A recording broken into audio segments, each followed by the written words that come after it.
How do you feel that your season has gone so far?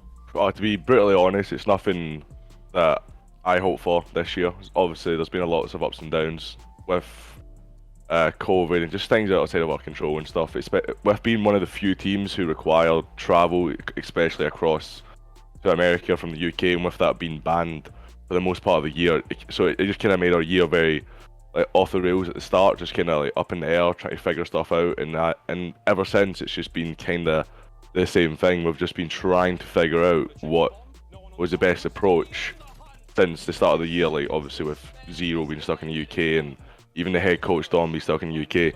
So obviously if you plan for a whole year with these guys and like they can't even get out here for the first hurdle pretty much, it's like a false start for London. It was like we were just constantly chasing, trying to find the right teammate, the right group. And yeah, so for the whole year, it just kind of feels like that. It was on and off, like a good spell, bad spell, good spell, bad spell.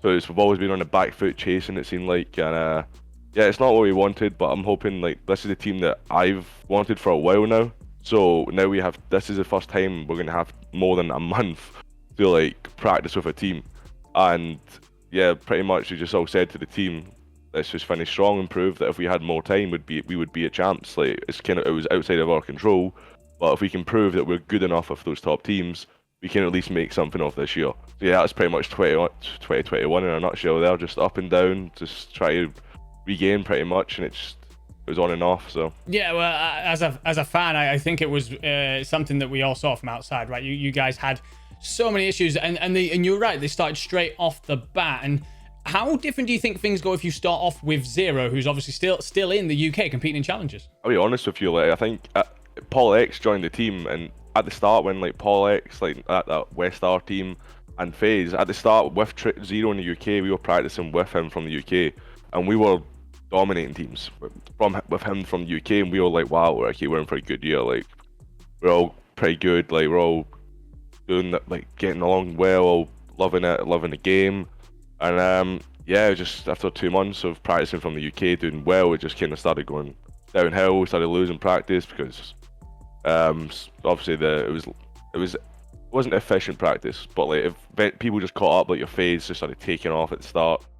And yeah, so if we had that team from the start, like when we were really good, like even with Trey in the UK, I know it's the start of the game, it's hard to say. I know players will be like, oh, blah blah blah, but you know what I mean. Like we showed a lot at the start, and we didn't really get to show it in any sort of competition. And then ever since he couldn't make it out, it was okay, we're a good team.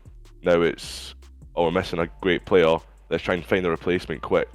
And then yeah, we just didn't really get our feet. So if we had Trey from the start, we would have been a top 4 team, like minimum in my eyes. But yeah, never know. We'll never know now.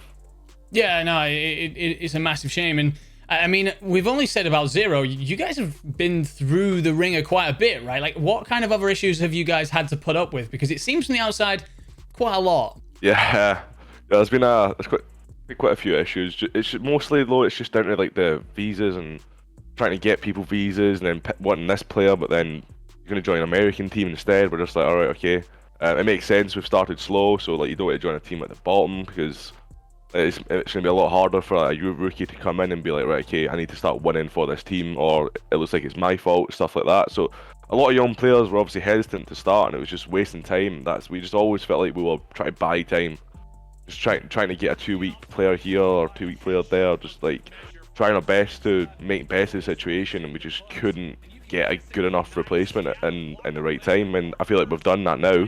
Obviously with COVID easing up, we were able to get I call him Marcus, Afro back out here, and honestly the kid's unbelievable. So I can't wait for everyone to see what he has, and if it's not this year then next year. Like the kid's like the next best thing. Like I've got nothing else to say about that. He knows it. Like he's not really an egotistical person, but yeah, that kid's got it all.